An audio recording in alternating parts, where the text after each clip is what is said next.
Ah! Vagina! It's not possible!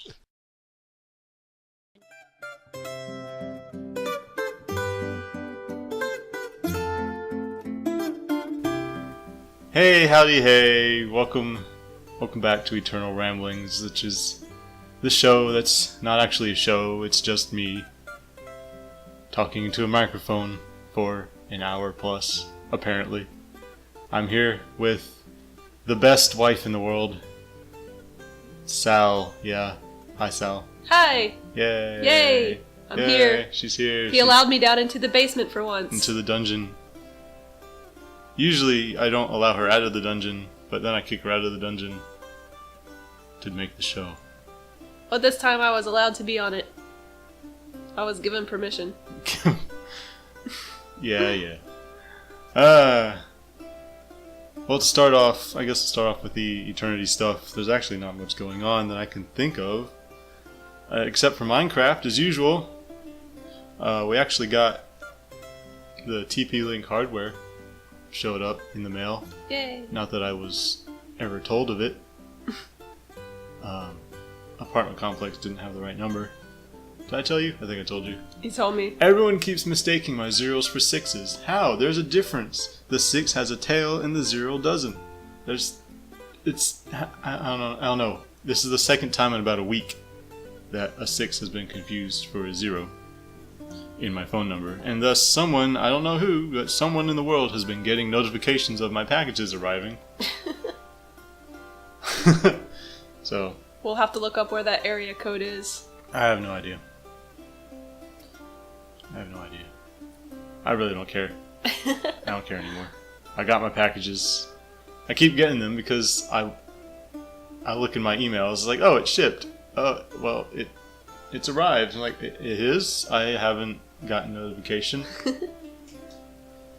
So, it's always been a fun thing because you go up to the front and you ask them for your package and they're looking through the list going, hey, where's it at? It's like, oh no, it's several pages back because it's been several days since it's been sitting here. And you people don't know. Anyway. So we got the hardware and got it all set up. Everything's all situated. Everything's wired. All on wired connections everywhere. Which means the Minecraft server box is actually back up and running. But there's always a caveat. I noticed when I was going through that I need to look it up. I don't know if Minecraft was updated or if just the server software was updated, which means everything's broken again. Well, maybe or maybe not. You're rolling the dice every time an update happens as to whether plugins work or not. But so I got to go through all that, and that list is stupidly long. And I got to go to a different page for each one, check to see if it was updated, and if not, then I have to hope and pray that the update didn't break the plugin that I'm using in the meantime. Most likely it did. The last one, to 1.12, the 1.12 update broke basically everything. But luckily everything was updated to that except for a couple things which I haven't checked since October. No, I checked when I moved up here. So I haven't checked in more than half a year whether they even got updated. So I gotta go do that.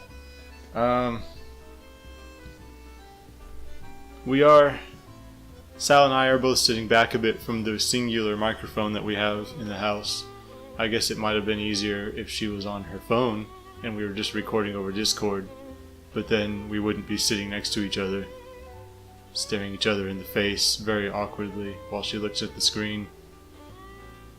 And also you wouldn't get cat sounds in the microphone if you listen very carefully. You may not get cat sounds anyway, but our cat is here. Yay. She was screaming upstairs, so I told her down here, and now she is drooling all over me, so I am wet. Happy drools of love. She drools when she gets very relaxed, which is cute, but gross. Gross is the new cute.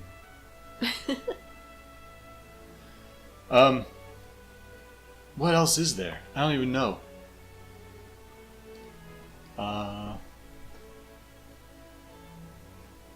Not much has happened actually this week. It's been pretty quiet, even on the Discord. Been a long weekend, or not been, but is a long weekend, at least here in the U.S., where we have Labor Day. 3-day weekend. Woo!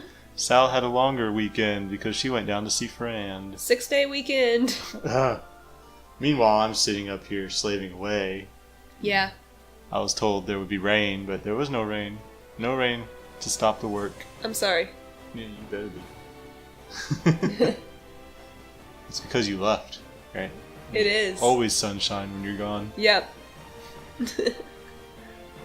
But busy week for me. I thought I was going to get 40 hours in 3 days. I was an hour off, sadly.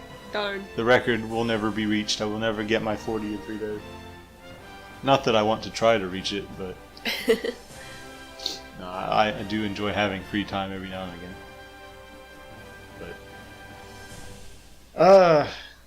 But we're here. We're weird. No. Today is an anime episode. Yay, we're gonna talk about anime. Yatta! Yeah. Word, that's in anime. In the anime language. I'm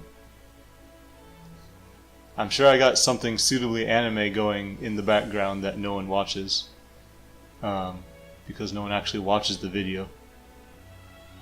But yeah, animes. Let's talk about it because we watched and finished an anime. What did we finish? We watched and finished Ore Monogatari. Yeah. Or, if you prefer the English title, My Love Story.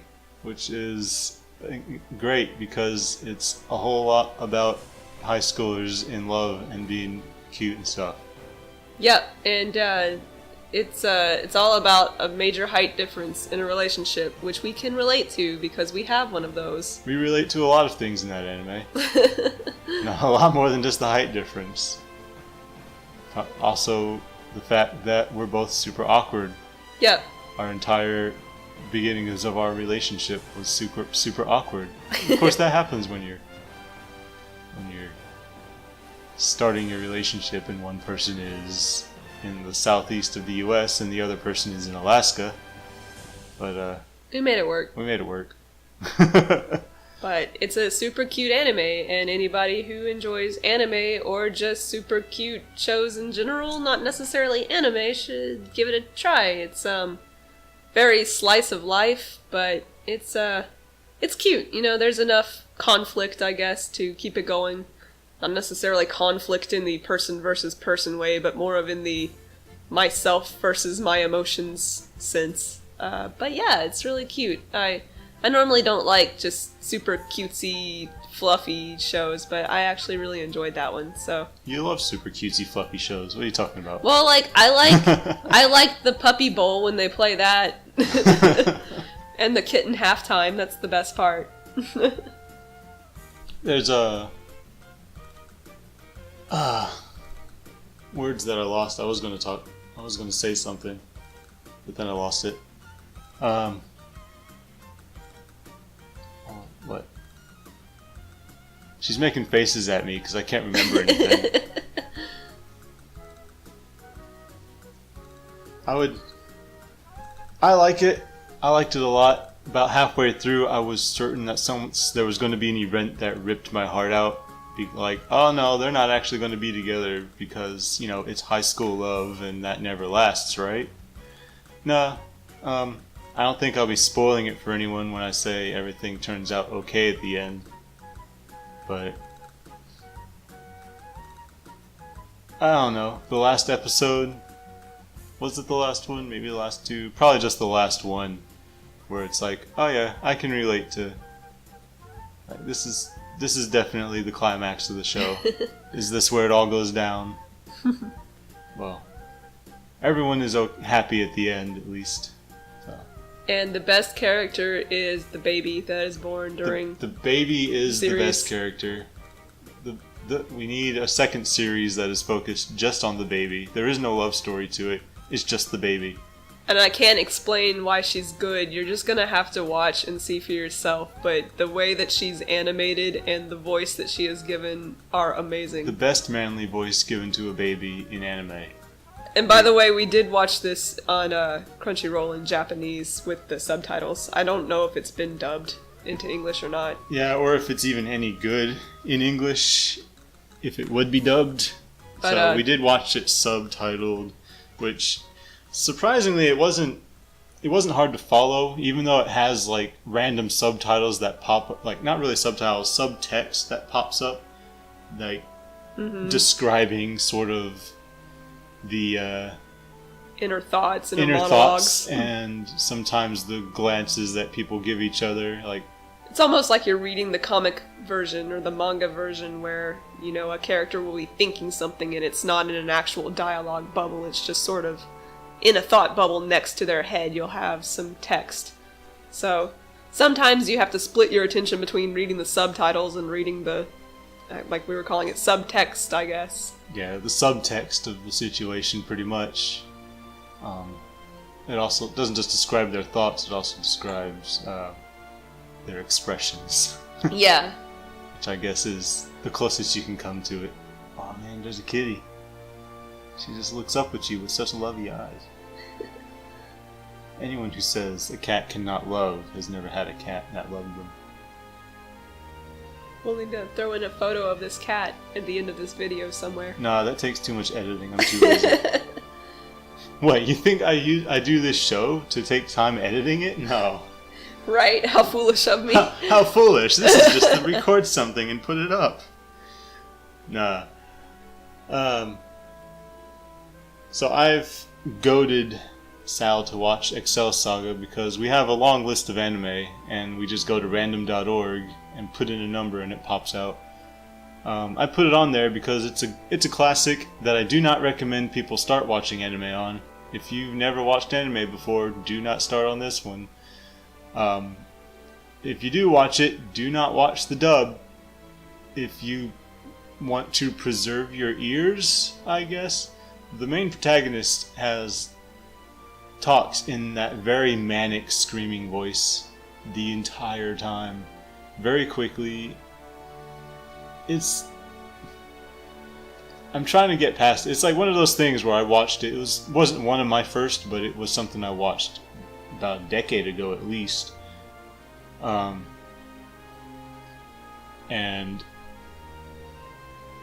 I enjoyed it then, but it's one of those deals where you come back to something you enjoyed when you were younger and you're like, I enjoyed this?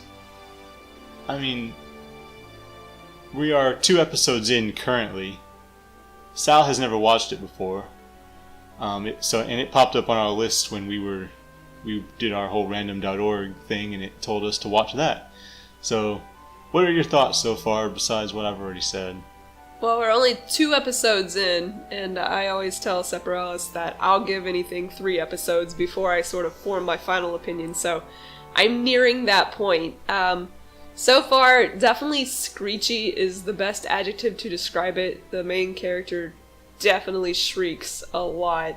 I feel very bad for the voice actor who had to do this character. The first episode just throws you in, and you have zero clue what's happening. I don't know, this may be spoilery, but it's, like a 15 or 20-year-old anime at this point, so...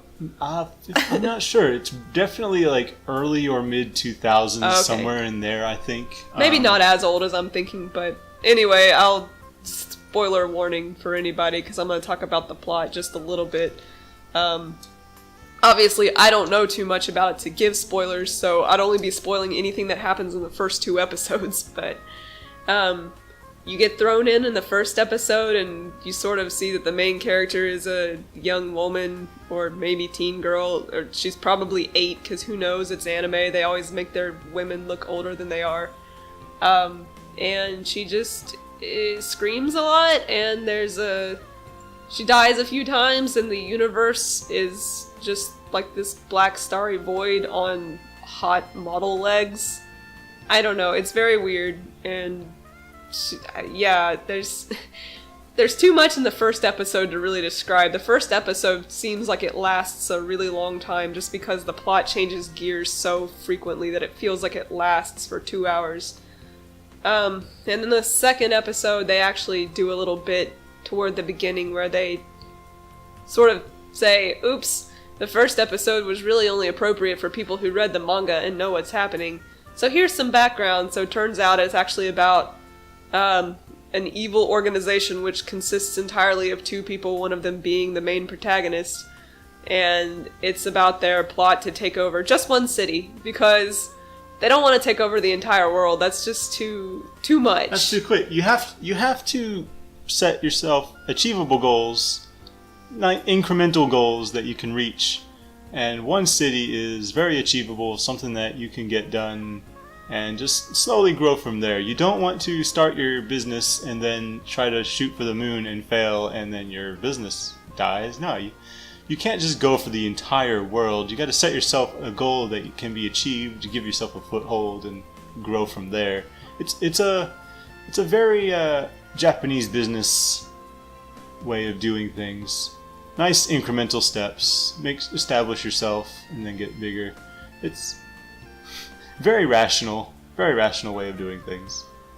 So that's kind of the gist of what it's about anyway. As for my opinions, it's not my favorite. I haven't reached my 3rd episode yet, but I have a feeling you're going to drop it after 3, and I don't blame you because it's Pablo, I'll call him, is probably the best character in this episode. Not the episode, the series that I've come across so far. It's full of tropes. I mean, it's from... I pulled it up here. You may have heard the clickety-clack on the keyboard. The manga ran from 1996 to 2011, and the anime series that they created for it was in 99 to 2000. So I was right. It's definitely that early 2000s, even that late 90s feel. It came out in that era when LOL So Random was a deal, with the bunny with the pancake on its head. The non sequiturs are still pretty great, but the random screeching randomness isn't it. I mean, there's a reason why it went out of style, and yet it's for some reason coming back with deep fried memes, but for whatever reason. But yeah, it's definitely dated, the humor. It definitely relies heavily upon anime tropes and making fun of those tropes in some ways. The second episode had these cute little bears, which were actually pretty great because when you smack them, they make these really manly faces of when they die, like oh, with these hard line edges on their faces that are. It was actually pretty great. For the first time, but it does about 5 more times, and you're like, yep. Yeah. It's okay. So there were some parts, like Separalis was saying, some parts that were funny, actually got a laugh out of me, but the mostly, dancing cars in the first episode. Yeah, there's a part where she's directing traffic, and she's doing it terribly, but she's doing it so terribly that the cars actually get up on their front bumpers and start twirling around doing ballet, so... there's some parts, some visual humor that's kind of funny, and a lot of it's hard to follow because there's a lot of either Japanese writing or sometimes like sort of minor dialogue bits that just didn't get translated or subtitled, so a lot of it's really hard to follow. I think it's just a fact that it came from a time where anime dubbing was not as good as it is nowadays because anime wasn't taken quite as seriously as it is, so... Yeah, and I'm not sure if that had to do specifically with who dubbed this. I don't know, maybe. Or where it came from, because I swear when I watched it the first time, the subtitles had... not the subtitles, but all like the actual Japanese writing that pops up on the screen had subtitles for it. So you could tell what they were saying, because there's like this one guy that appears in the second episode. He only speaks in these sort of word bubbles, not really bubbles, but text that pops up on the screen. He doesn't actually say anything, and none of that got translated. None of that gets translated. There's the little bears that, like I told in the second episode, they speak in sort of this sort of repeating They just sort single of syllable. They just make cute little noises, but they're Yeah. subtitled in Japanese. Yeah, exactly. The problem is it's subtitled in Japanese, and they didn't subtitle the subtitle. Yeah. You know, they didn't translate the subtitles for that, so you can't tell what they're saying. I mean, you can pretty much get the gist of what they're talking about, or you can just make it up yourself and not bother with it, because whatever you come up with in your own mind is probably makes about as much sense as what the anime itself came up with. It's just not something that. Yeah, there's a plot. There's an underarching plot. The plot does advance, but it's couched so much in random humor and non sequitur that it doesn't really advance much. The whole single episode, the second episode, we had a new character introduced for the organization, and that's essentially it.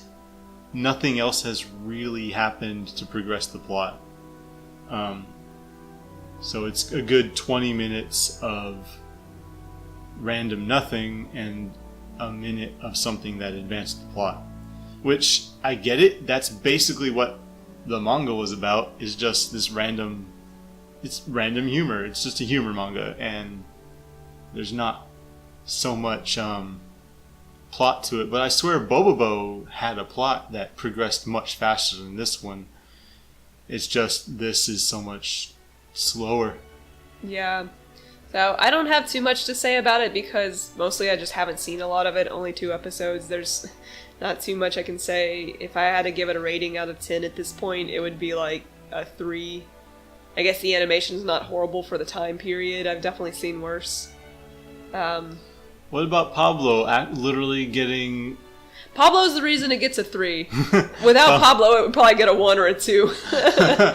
So, Pablo, to give you guys some background... Pablo literally getting laid by the entire cosmos.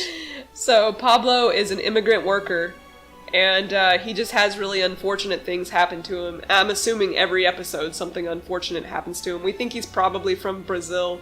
It shows a little bit of his background, and he went to Japan to work, I guess, for his family. They seem to live in a really rural part of South America, so in the first episode, he dies in a burning building. The first episode. And then at the beginning of the second episode, he wakes up and says, I could have sworn I was just surrounded by flames. And then he looks over and the universe is there and she's sort of, laying in the bed next to him smoking a cigarette, and she clearly had her way with him. So that's a pretty cute little visual joke, I think, the universe effing over this guy Pablo, quite literally, and then also metaphorically. So Pablo is the reason it gets a 3. Without Pablo, I'd give this show like a 1. It's not my thing. It's nice to see where anime was and how far we've come in terms of this being taken seriously as a medium of entertainment. But other than just being purely a point of reference, it's not my thing. And that's all I've got to say about that one. Yeah. The other one that we're currently watching, because we tend to go with 2. It's like if you're not feeling one, you go with the other one. Sadly, I've not been feeling either of them, because the other one that got picked, what did we finish? Oh, we finished Gundam Wing. Yeah. And then after that, it chose Steins Gate. We finished Gundam 00. Oh yeah, we finished Gundam Double. Well, we finished Wing as well. Yeah, Wing was the first one. We decided... And then we realized, we've been sitting Ore Monogatari on the back burner this whole time. Let's actually finish it. We decided after we both got moved into our new apartment last fall, close to last winter, that we wanted to just sort of watch some series together. And so we talk about this list. We actually have just a Google Doc that's a list of all the anime that we want to watch. And then, like Separalis is saying, we put them in the random.org determinator, and it picks for us what we watch. So, yeah, we started with Wing because we sort of got into a discussion about Gundam once on a road trip, and we decided we wanted to watch some Gundam because I had only ever really seen one, and that was 00, and he'd seen several, or at least played the game of them. So. Yeah, I know. Most of my Gundam knowledge comes from the Universal Century line, as does most people, I assume. Either that, well, at least in the US, probably a bunch of people who know Gundam, they know Gundam Wing. And probably not too much else. But I was actually surprised about Gundam 00. I never knew about these newer stuff because all my Gundam knowledge stayed back when I was a kid. So I knew Gundam Wing and I knew some of the Universal Century stuff from the original timeline. A lot of Seed came on Toonami. A lot of Seed that I didn't like because the animation is so bad. It's that one style that Sunrise had in the mid-2000s. It's that one style that so many people had in the mid-2000s. It's like, why'd you get rid of the good style and go to this? So we decided that based on that discussion that we had in the car that we just wanted to watch some series together. So we started with Wing. And we had sort of already started Ore Monogatari before we moved, but we sort of shelved it because, we moved. Well, we'd been picking away at it, and it just stuff happened, and you stopped watching it. And it's short. It's only 24 episodes, I think, so it's not like it's not really short. It was 26, I believe. Something around there. 24, 26. It wasn't really short. It's a normal length. Right. It's... animes tend to get a single run. So it's pretty normal, 24, 26 episode season that they did. But it was just the one season. It's not like some where they have several seasons or several renditions. Right. Even though I want one. Oh my god. That series left a hole in my heart, and I need more of those small babies to go through their love story. I need more. I need the actual baby of the series. That would be great. Just a spin-off that's based on her as a toddler. I want to know. I thought the love story of his parents. I know they were going to get to it, but I was hoping for something a bit more to it. More fleshed out. They should just do a series, but have it set back in the past when his dad is courting his mom. That would have been amazing.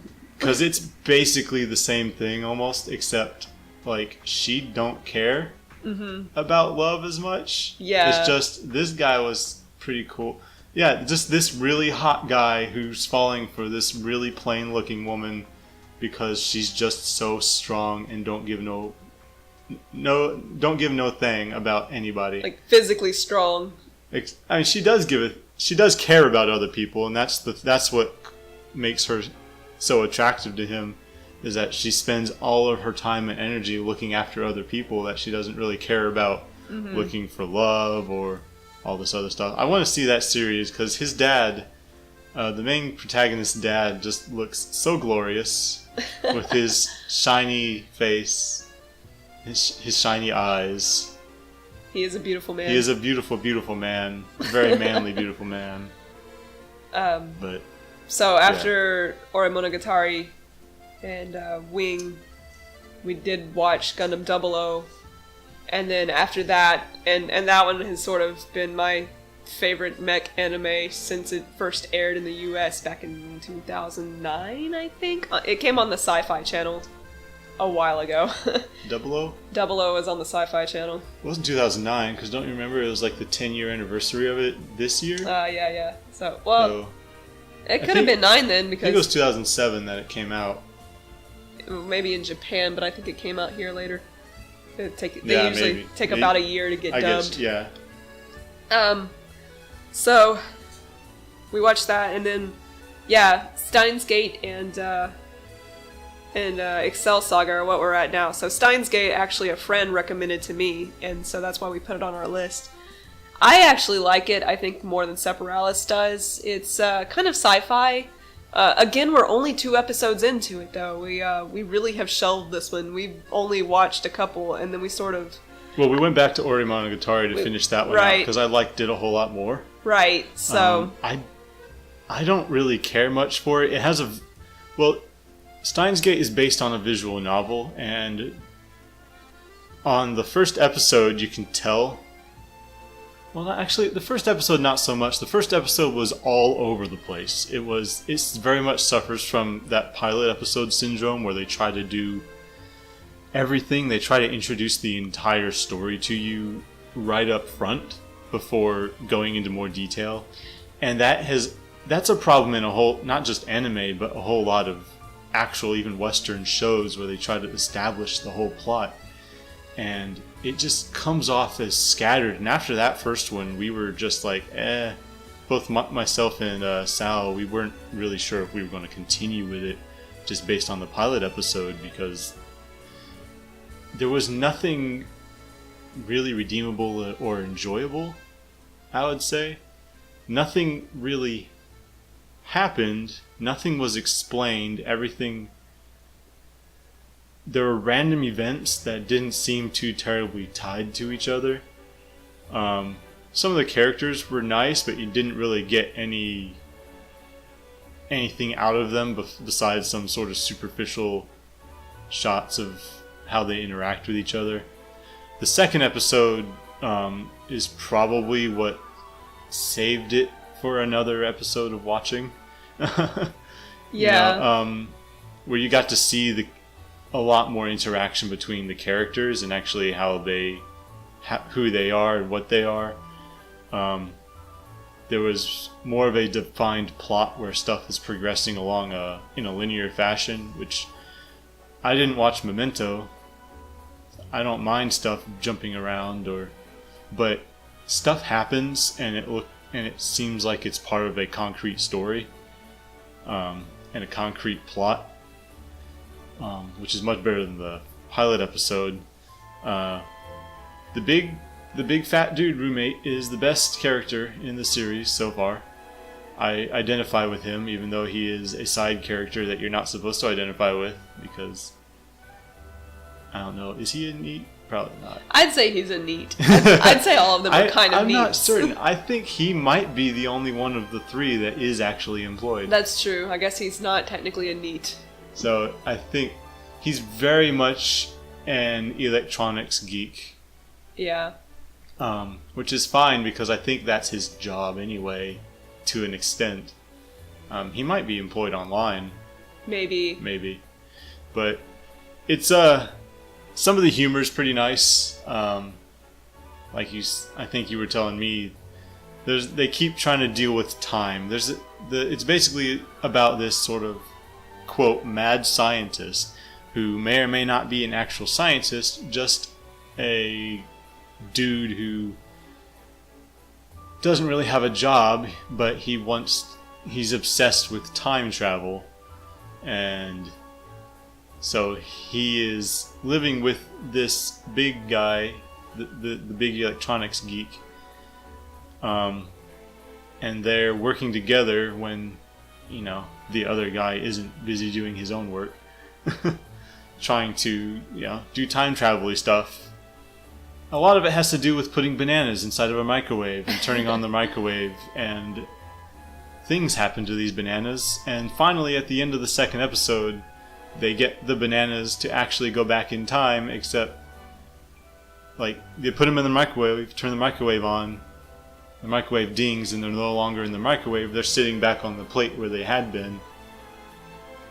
Except now they're made out of some kind of green ectoplasm goo. That seems to be the thing, is the bananas they always turn into this green ectoplasm goo in the microwave, but at least this time they were no longer in the microwave, but they were still that green ectoplasm. But it was just the one banana they took off the bunch and put in the microwave, because they were like, well, let's not have to do the entire bunch this time. Yeah, that's a waste of bananas. That's a waste of bananas. And this time the banana was back with the bunch attached to it, but still green goop. So, if you guys have ever seen the movie The Fly, which a lot of you are probably too young to remember, it's kind of like what happens to him after he comes out of the teleporter. Yeah, I pretty much agree with everything Separala said in terms of how I felt about it. The first episode tries to start you off in media res, but it doesn't do a great job unless you're already familiar with the content. So instead, what you get is a guy who you can't tell if he's a genius and, just extravagant, or if he's actually insane, because he's just all over the place. Which I appreciate in a character, as opposed to the screaming lol, so random, bunny with the pancake on its head humor that you have in Excel Saga. You get a guy who just says all these off-the-wall, non-sequitur, actually legitimately crazy sounding things, but it fits his character, I feel like. And stuff happens. The second episode actually makes the pilot make more sense because there are things that happen in the second episode where you realize time. Well, if you know the plot synopsis, you know that, okay, this guy isn't actually that crazy. This stuff that he's saying happened should actually have happened. But stuff happens where it's like, wait, this thing definitely happened. How come there's no record of it? I had records of it. Where have all my records gone? Etc., etc. And so when you start off, there's a lot of deja vu, the sense of stuff having happened. Except it's not stuff that's to him it's happening again, but to everyone else, there is no record of it. It's not happened. It's like even the physical world has changed, where there was this one guy. The part of this plot in the second episode is that this one guy has appeared online, and he's like, I remember this guy. You came back some years ago talking about time travel. It was all this big rage on the news, and now it's suddenly he's doing this. There should have been thousands and thousands of search results when he searched up this guy, and there's like 10, and also he had like writings and books and everything that he'd made on this entire subject on his shelf that are just gone. And so they name drop the title of the anime, Steins Gate, a couple times in the first and the second episode. We don't know what it is. We assume it has to do with this time travel, and it does come out that, like, oh hey, your universe is in danger randomly, and I don't know where that happened, but yeah, it has a visual novel-y feel to me, because when you see the cast of characters and you've watched a whole lot of visual novels that got turned into animes, it has that feel. It has the feel of, oh, there are branching paths, but we're taking you down one of them for this anime. But we're going to touch on the different paths before we settle on just going deep down one of them. I don't really care for that so much. I feel like if you're turning a visual novel into an anime, stick on one. And I get introducing the characters and what they're about, but I know it's going to happen because it's a mid-2000s anime based on a visual novel, and I've watched those before. I'm just not fully impressed about this anime to begin with. The art style is pretty generic for a mid-2000s anime. It's that style. It's generic anime style. There's nothing that stands out about it. The only thing that really stands out is the color palette they chose. It's supposed to be, like Sal has told me, it's supposed to be very hot. It's kind of like midsummer. Which you get clues about because of the cicadas screeching and the fact that the trees are in full leaf and that sort of thing. Right, so. And it does, the color palette and how they treat the lighting does make it feel very oppressively muggy and hot. But also it washes out most of the detail. Just the super saturation and just how the lighting is so bright. The darks are really dark, the brights are really bright, and they're just you lose any of the very little detailing that you get with generic anime style B. And this is kind of a hard thing to explain, so if you look up some screenshots of the Steins Gate anime, you'll probably notice immediately what we're talking about. But if you've ever been outside on a summer's day when the humidity is high and there's no clouds in the sky, and the sun is just shining off all the moisture in the air, and it makes everything so bright outside that anything that's not stark white by comparison is just almost black.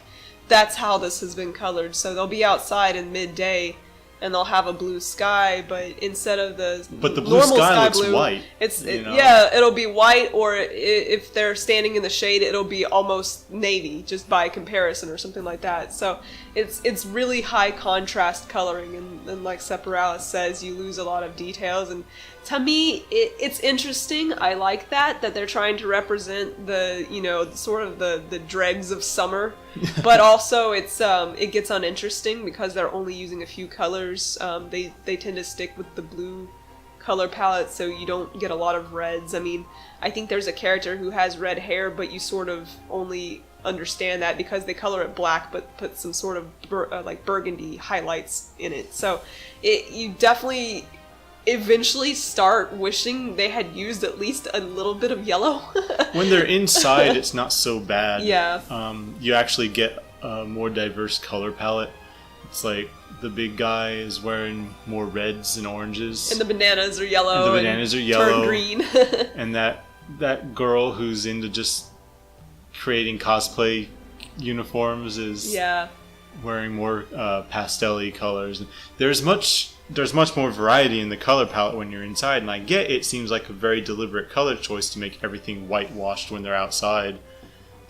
Very saturated, sorry, not whitewashed, but saturated when they're outside, but it makes it very bland visually, even though it does give you that feeling of, yeah, this is an oppressive summer day. The story itself, I know where it's going. I mean, I don't know the details. I'm not hooked. I don't really care so much for it. Like I said, thankfully the second episode did redeem it, so I might actually watch the third and see where it goes. I know the structure of this.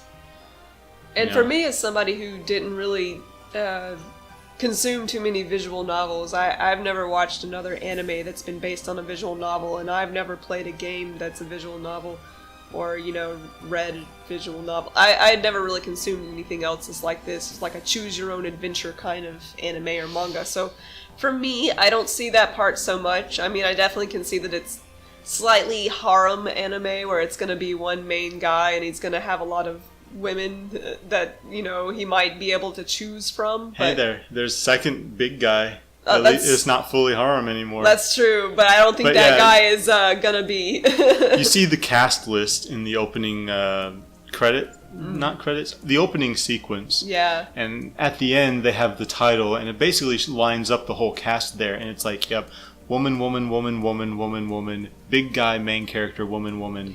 Yeah. It's like, yeah, So I can see that part of it, but for me, as somebody who didn't consume too much media like that before, I see it primarily as a sci-fi anime, and I appreciate it for that aspect of it. I like things that have to do with time travel and alternate dimensions and alternate realities, and this is definitely shaping up to be about that, if not as its primary plot, then at least as its secondary plot.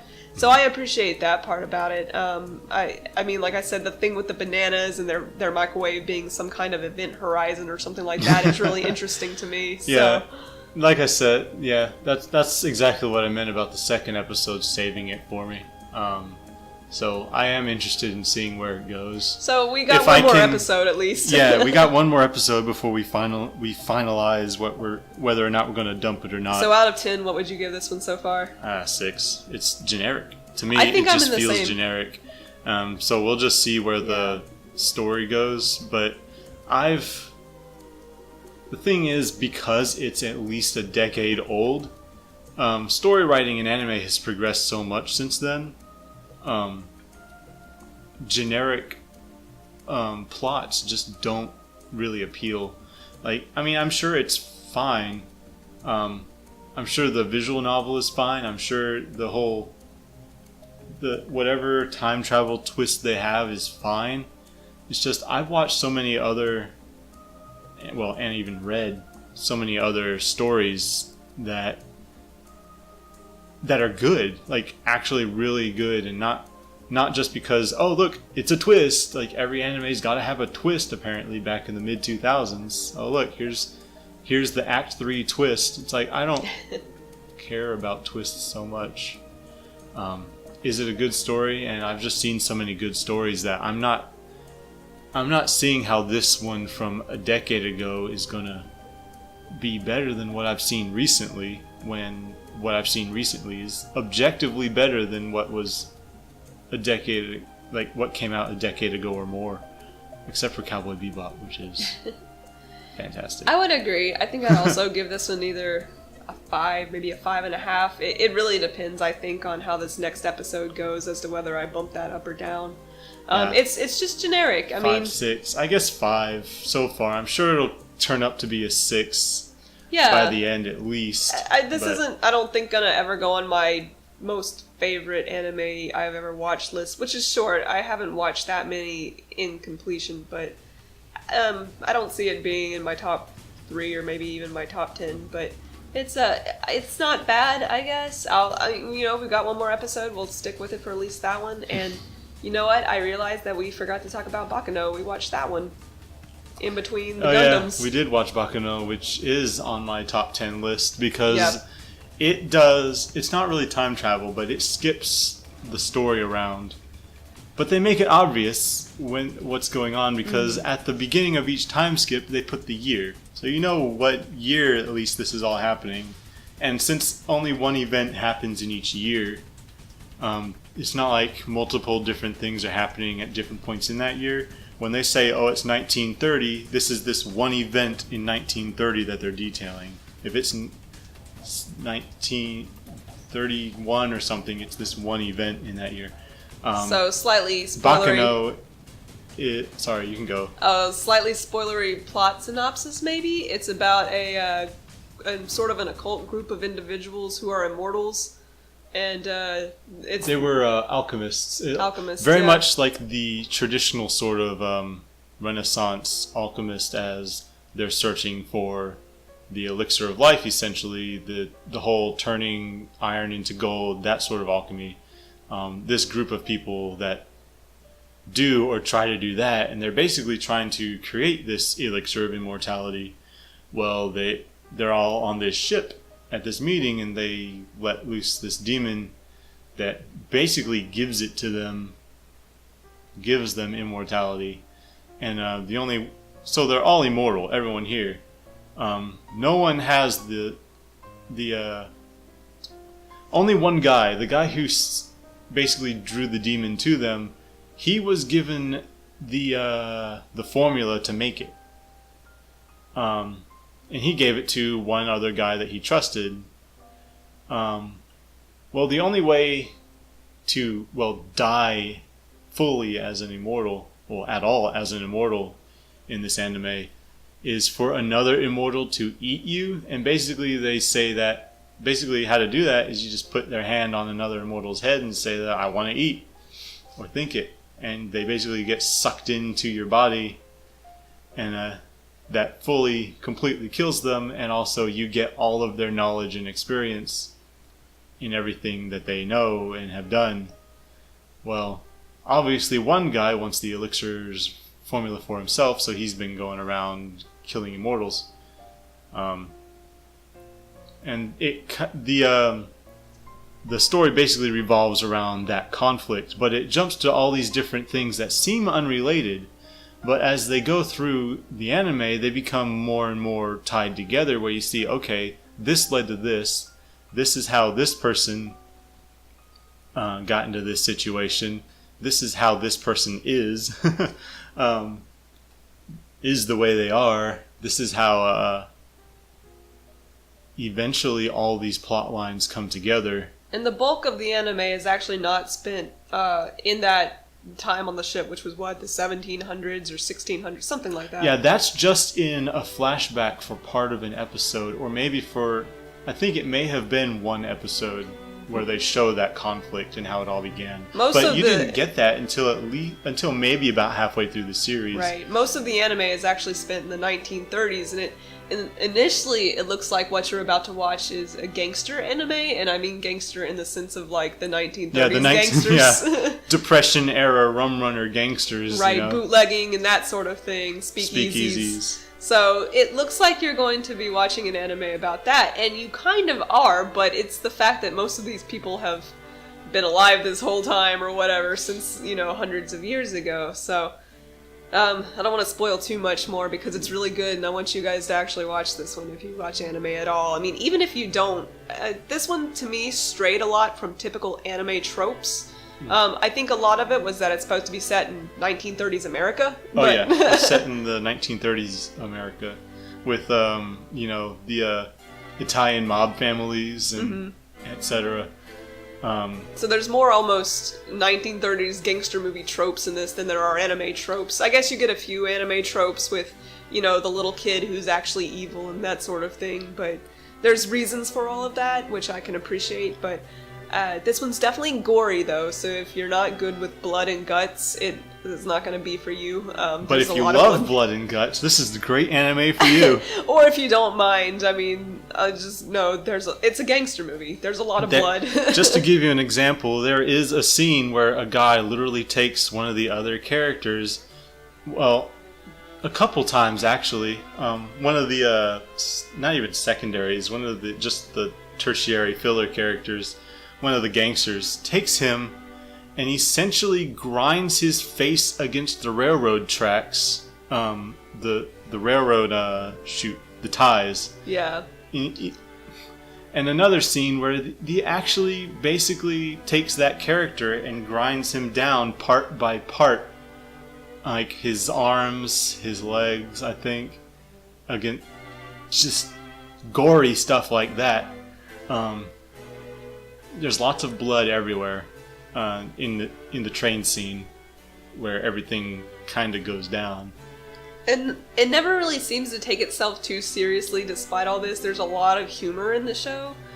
So you'll be watching somebody, get ground up in one scene, but in the next scene you'll be just watching something really funny, and but a lot of it is balances out. Some pretty dark humor too. It's definitely dark humor. I mean, given the subject, that's almost an inevitability, but it's got a lot of really, sweet characters in it, I guess, too. Mm-hmm. So you have a lot of people who are really just purely evil and they get off on hurting others, and then at the same time, my personal favorite characters are sort of the two idiots of the show, and they sort of always seem to find themselves. They don't even realize they've been made immortal. They accidentally drink this elixir and they don't really know they're immortal. They're just dumb. And they're sort of the characters who only ever avoid death by dumb luck. I wouldn't say dumb, they're oblivious. They're oblivious. Yeah, they're not, I guess they're not idiots, but they're sort of these schemers whose schemes are never really good. They think that they're going to do something brilliant, and it's kind of just like, well, obviously that won't work, but they don't know that. So, if you watch the show, or if you've seen the show, you probably know who I'm talking about, but they're definitely my favorite, and I think there's one very brief scene at the, I don't want to say the very end of the anime, and I'll get to that in a second. There's one very brief scene at the end of this whole part about the 1930s on the train where it time skips, and they're in the modern day. Whenever the anime came out would have been the modern day, so 2009 or something like that. I'm not sure when exactly it came out, 2005 something. But they are dressed as if they're still in the 1970s, which is kind of funny because they were always about 30, 40 years behind in the 1930s as well. So, it looks like the original run was 2006 to 2008, so I wasn't too far off. Yeah. They were my favorites because all this killing and stuff is going on around them, and they honestly have nothing to do with it. They just always find themselves in the wrong place at the wrong time, but also by sheer luck, they always manage to come out just fine. So those guys were my favorite. Now, about the last couple episodes, I did mention that. If I were to rate this show, I'd give it probably an 8 out of 10, and a lot of what I have to take off revolves solely around the last couple episodes, and honestly, we didn't finish those, so it felt like filler, and I don't know if it was or not, but the plot with the train... The last 3 episodes? The plot with the train wraps up really nicely, and you're given a satisfying ending, and it feels like the series is over. Yeah, but you get like an episode roundup where everyone... Mm-hmm. It's, you get the denouement right at that episode, and then suddenly there's 3 episodes of things that happen with characters that were nowhere in the rest of this series. Mm-hmm. And it feels like filler episode, and I'm actually tempted to go look up and see if it actually was. It feels like somebody wrote fan fiction that got adapted into real life, because suddenly you get this really annoying character who does not fit the mood of all the other characters. It's almost schizophrenic. Like, it's still the 30s, I think, in these few episodes, but he looks like he's from, the 1990s or something, and it just doesn't seem right. Like, the character designs were always really good about, yes, I could see these people being from the 30s, maybe the hairstyle's not so much, but, they're all in suits and they have, like, bowler caps and stuff like that, and you're like, okay, this looks like the 30s, at least somewhat. But you get this guy, and it's just like, what? He seems just sort of like one of those lol so random characters, and it just doesn't fit. So the reason I don't give this one a 9 or even a 10 is almost entirely because of these 3 crappy episodes at the end, which, again, I didn't even finish. You're right, we didn't watch it because... We saw the first of those 3, and it was around this one guy that you're basically talking about. The entire episode is around him. And we have all these episodes where he shows us all these great characters, and you develop all these characters, and essentially we got through a story. We had a beginning, a middle, and an end. We finished that story, and then suddenly we're given this extension on this guy that we don't know, and they spend an entire episode on him, and we're like, why? Right. Why are you even doing this? To me, it sounds like it was supposed to be a tie-in to like another series, or like the series was supposed to continue. Like this whole arc with the train and such was only supposed to be the first part of maybe the season, and they were supposed to have another half of the season, because the anime runs for 16 episodes, which is a very odd amount. Since most anime, a full season of anime would be a 26 episode, so it's basically a half season that ran for 2 years. It's like they finished the arc and they were like, we still have to do more episodes, let's throw in some other stuff from the manga. The manga is still running. It goes from 2003 to now. They're still making episodes, volumes for the manga. So to me, it feels like this was supposed to be a tie-in either to the second half of a series that got, like, the second half of a season that got canceled, or to a sequel season that never got made. And it really, I would recommend, in my rating that I would give it a 9, just because I completely ignore those last 3. Just do not watch. After you get a resolution for that whole train sequence and you figure out all these immortals and everything's a happily ever after, just completely ignore the rest of it. They don't exist. I don't even remember watching them on the first run through. When I was watching with Sal, this was my second run through watching the series, and I don't recognize these last 3 at all. I don't know if when I was watching them, maybe they hadn't even been made yet when I was watching them, because I could have been watching them when it was new. This was back in 2006 to 2008 when the whole series went on. And what you were saying about this maybe being some kind of other series that was supposed to take place makes sense, because I know that they did Durarara as well, the same company. And I know that they like to tie their series together, and like they have cameos from Bakano that show up in Durarara. Right. So it is, I don't know if it's the same manga artist, but it is the same anime studio that did the 2. And I'm fairly certain the manga artist did Durarara as well as Bakano. I got bored by Durarara. I'd say maybe a little bit before midway through the first season of Durarara. I just got bored. I got confused. Durarara was very confusing because so much of it took place over cell phone, which is really hard when you're just reading translated text. To me, I never know who's talking. And well, the series never moved. Yeah, that too. And I guess technically it did, but it didn't really go anywhere. Stuff would happen, and yet nothing would happen, you know? And I feel like they were trying to set up the characters, but it's like, while you're setting up these characters, nothing's happening. As opposed to Bakano, where you're getting these backgrounding on these characters and you're setting up all these characters, but stuff is happening. And since essentially the story wraps up in 13 episodes, things are happening really quick. And I think that might be some of the criticism a lot of other people who watch this have. It's like 26 episodes, you can go into more detail and slow things down. And with 13 episodes going through an entire story arc, with so many characters, a lot of people from what I see, felt that the series was just moving too quickly, and that could be a problem that other people watching it might have. But to me, it moving quickly felt necessary for the story. Like, it's a pretty manic story. The events are pretty manic and hectic, and it almost needed to move just barely too fast in order to convey that whole feeling of these events, that whole sense of urgency, essentially. I don't know how you could stretch the train arc over 26 episodes. No, I think that would be too long. It touched on everything it needed to touch on, at least in my opinion, as somebody who never read the source material. To me, I do get that it was quick, but I understood it all, and I don't see how you could go really any slower without adding stuff that wasn't necessary. Yeah, without it dragging along. Mm-hmm. So, it's definitely in my top 10 favorites. Same. And we watched this in English, by the way, and it was great in English. The voice acting was really good. Oh, yeah.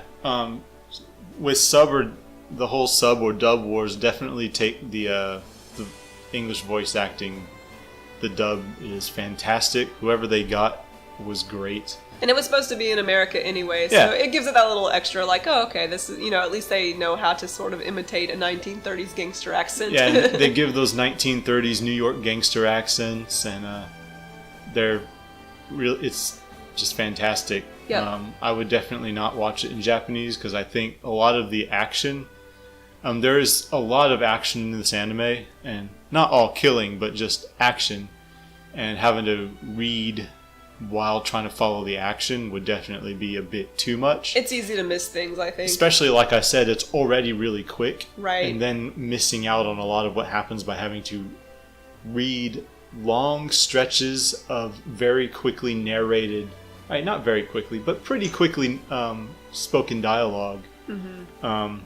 It would just take too much from it. So definitely do the dub. The dub is great. Their voice actors were fantastic.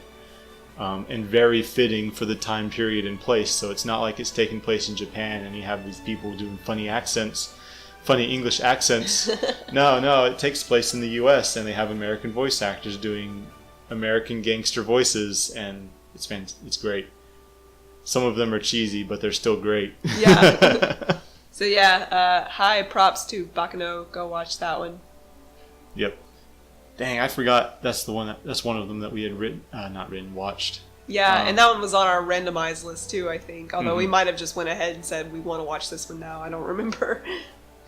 I think we actually let it pick that one. I think we let it pick, and it was like one of the first one that we let it randomize. That's great. So that was sort of in between the Gundams and during Ore Monogatari is when we watched that one. We also watched Moribito together, but that was back in Wyoming. When we were living in Wyoming. That was a couple years ago. Moribito is probably one of my favorites of all time. I'm always a sucker for these kinds of anime, for these kinds of stories in general, because I liked the 12 Kingdoms as well. Moribito. Essentially, it is a story about this bodyguard who, because her, not really father, it was like adoptive father almost. Basically, this guy took her under his wing, and somewhere along the way, his friends came to hunt him and her down for some reason. I can't remember. And he killed basically 8 of his friends to keep himself and her alive.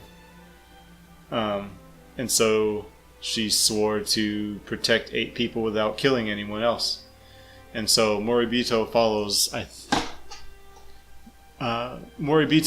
the story of basically what to her is her number 8, the 8th person that she has to protect and not take anyone else's life doing it. Essentially, there is a drought. A water spirit is born inside this prince.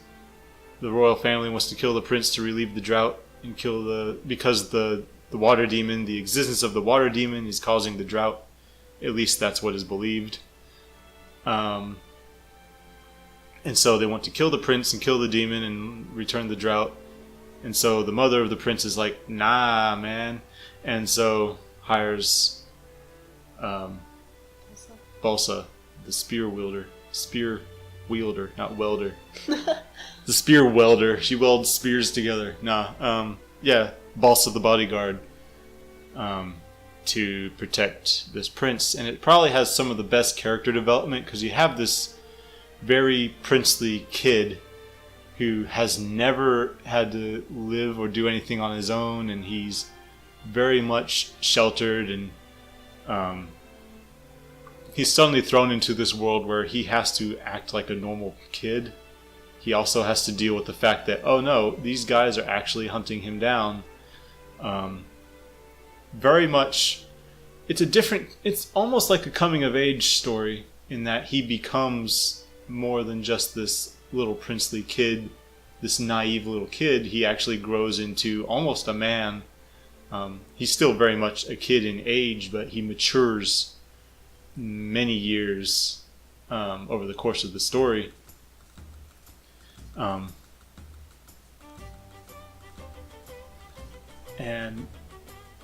just the character development is fantastic. When you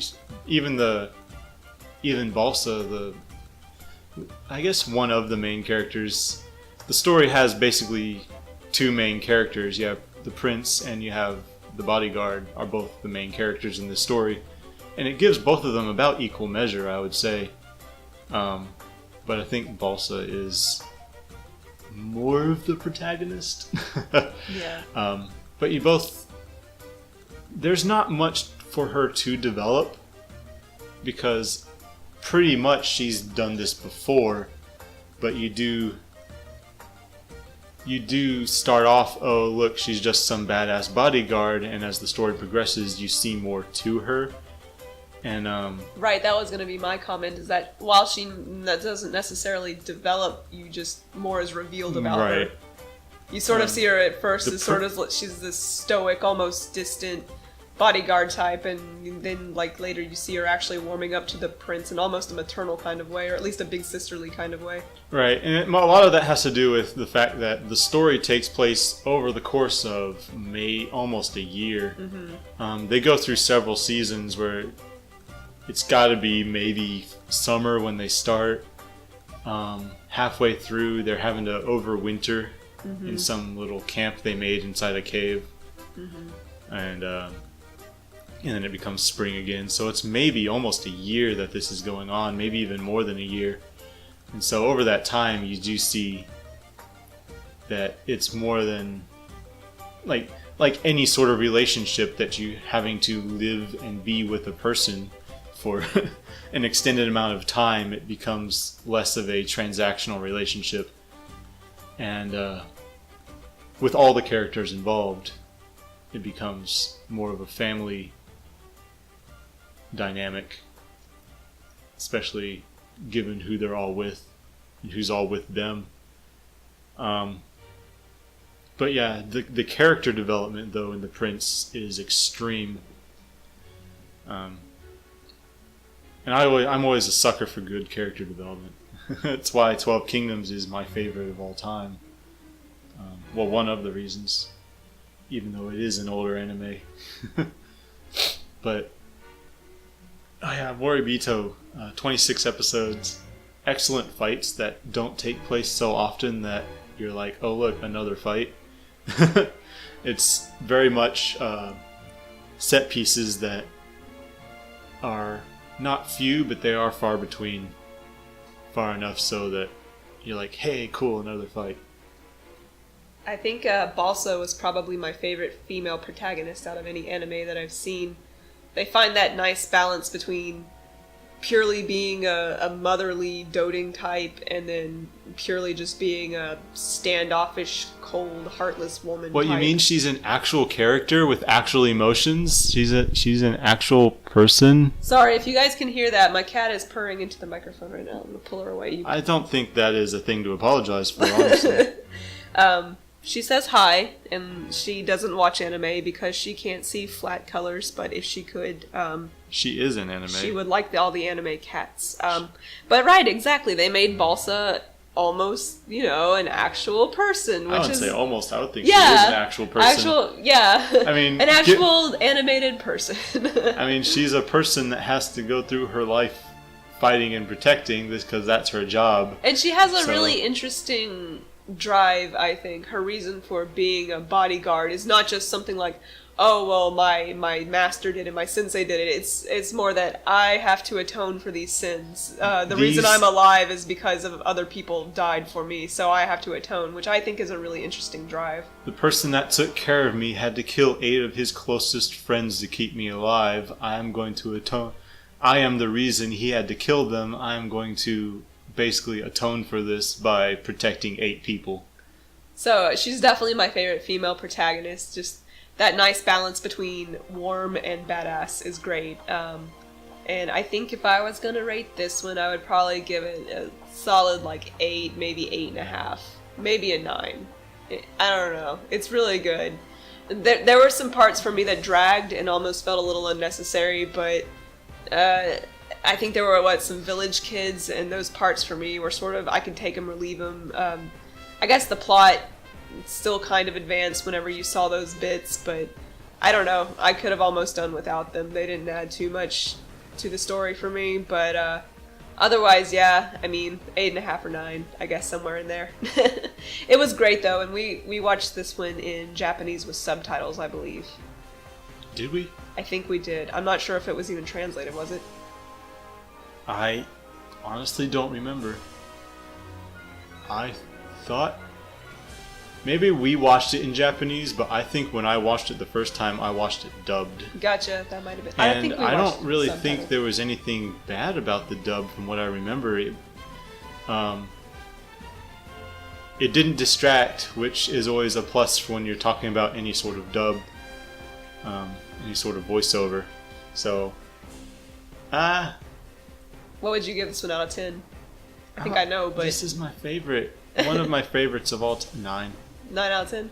I don't think it was flawless, but I think it's pretty darn close. I don't think I could really give anything a 10. I don't think I would even give 12 Kingdoms a 10, and that's one of my favorites.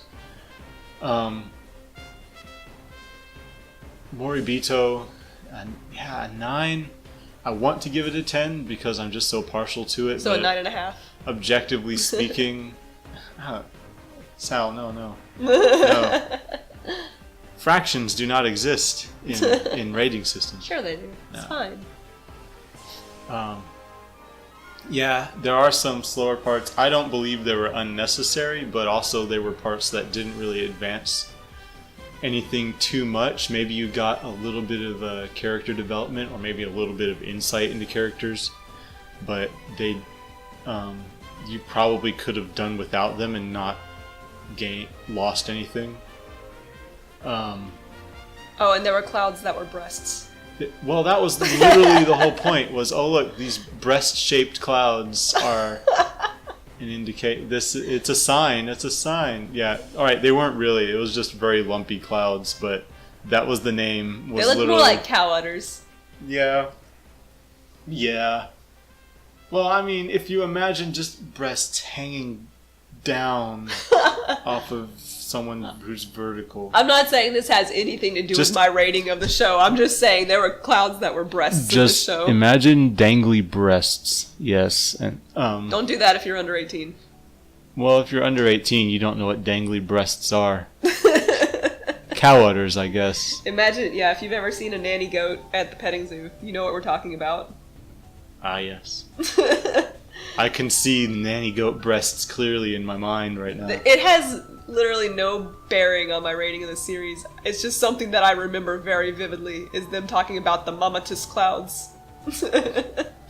Which are a real phenomenon. We looked it up, I believe, and there is such a cloud formation as a mammatus cloud. For them, it was just an omen. It had something to do with the birth of this water spirit, though, so it was kind of related, memory-shaped clouds and the birth of a spirit, that sort of thing. It was all related, but it was just a funny little detail and something that I remember really vividly. It was the sign that they were looking for that the drought would end, so... Yeah, Moribito was great though. Definitely watched that one. It was an adventure slash coming of age slash I don't know. It gave me a sort of like samurai vibes or something like that, like Bushido vibes. Well, it was, set back in that. The world is completely fictional, but it is set back in sort of that era. You get definitely ancient Asian vibes from it. Not very far back in the past. Yeah, I guess not ancient. We're probably historical. Probably looking at maybe 1600-ish sort of Far East setting. Yeah. I do like that there are different what do you call them? Nationalities, and they do have different traditions and different ways of dress, even though this is all completely made up fictional.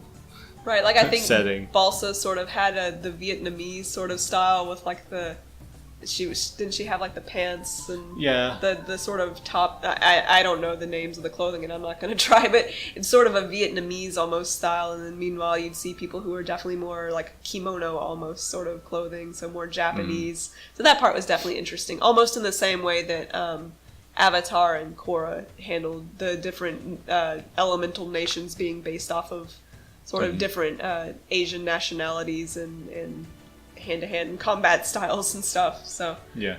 that was nice. I think those are all that we've watched together so far. We have plenty more on our list, 20-some, and we talk about more to add every day. Most of the ones on our list are, most of the ones on our list are things that we've both seen individually but haven't watched together, but I think there are a few on there where neither one of us have seen them yet. So, of what we've watched, I would definitely recommend Moribito, Bakano, Orimonogatari. But that's all we have time for right now. We've been going on for quite long enough. Thank you for showing up to the rant about this anime. If you've stuck around, go ahead and hit that like and subscribe, and you'll be notified of any other coming rambles if you're interested. I hope you enjoyed. Stick around for part 2. Will be next week. We'll go ahead and continue on with our talk. I believe we'll start with Gundam Wing. So yeah, stick around. Thank you very much, and I'll see you next time.